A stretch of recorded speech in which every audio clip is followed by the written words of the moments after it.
राधे राधे दोस्तों, आप सबका मेरे चैनल मेरी दुनिया में स्वागत है। अगर आप मेरे चैनल पर नए हैं तो इसे लाइक, कमेंट एंड सब्सक्राइब करना ना भूलें।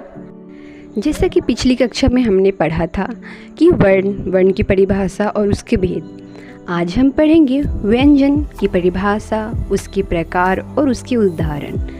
पहले हम पढ़ेंगे व्यंजन की परिभाषा क्या है या व्यंजन किसे कहते हैं। जिन वर्णों को बोलने के लिए स्वर की सहायता लेनी पड़ती है उन्हें व्यंजन कहते हैं। अथवा मैंने इसकी दूसरी परिभाषा भी लिखी है, हिंदी भाषा में क से लेकर ज्ञ तक को हम लोग व्यंजन वर्ण कहते हैं। हिंदी वर्णमाला में व्यंजनों की संख्या 41 होती है। अब हम जानेंगे व्यंजन वर्ण के कितने प्रकार होते हैं। व्यंजन वर्ण मुख्य तौर पर 3 प्रकार के होते हैं, जिनका विवरण हम आपको नीचे दे रहे हैं, जो कुछ इस प्रकार हैं।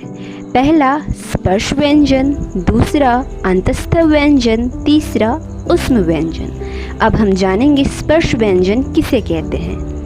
क वर्ग यानी क से अंग तक, च वर्ग यानी च से य तक, ट वर्ग यानी ट से अड़ तक, त वर्ग यानी त से न तक, प वर्ग यानी प से म तक। ये स्पर्श व्यंजन हैं। इनका उच्चारण जीभ और मुख के किसी भाग जैसे कंठ, तालु, मुर्दा, दांत या ओठ के स्पर्श द्वारा होता है। आप देखेंगे, आप जब क, ख, ग इन सब का उच्चारण करते हैं तो वो कंठ से होता है। वहीं जब आप च, छ, ज का उच्चारण करते हैं तो वो तालु से होता है। इसी प्रकार आप ट, त और प का भी देख सकते हैं उच्चारण। अब हम जानेंगे अंतस्थ व्यंजन किसे कहते हैं।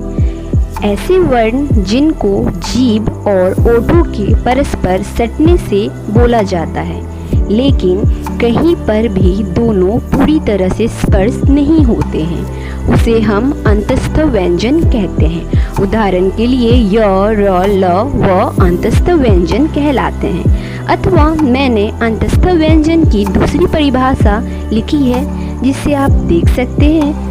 जिन वर्गों का उच्चारण वर्णमाला के बीच अर्थात स्वरों और व्यंजनों के बीच होता हो, वे अंतस्थ व्यंजन कहलाते हैं। ये व्यंजन 4 होते हैं, य, र, ल और व। अब हम जानेंगे ऊष्म व्यंजन किसे कहते हैं, इसकी परिभाषा क्या है। वे सभी वर्ण जिनके उच्चारण करते वक्त हमारे मुंह से ऊष्म अर्थात वायु बाहर की ओर निकलता है, उन सभी वर्णों को ऊष्म व्यंजन कहते हैं। उदाहरण के लिए तलाबिस, मूर्धन्य स, दंती स और ह। जब आप हम इनका उच्चारण करेंगे तो देखेंगे कि इनके उच्चारण में वायु बाहर की ओर निकल रही है। आपको अगर ये वीडियो पसंद आई तो आप इसे लाइक, कमेंट एंड सब्सक्राइब करें। दूसरी कक्षा में हम जानेंगे शब्द की परिभाषा, उसके प्रकार और उदाहरण को। आप चाहें तो इन सब को लिख सकते हैं, सुन सकते हैं या फिर पढ़कर याद भी कर सकते हैं। Thank you for watching. धन्यवाद।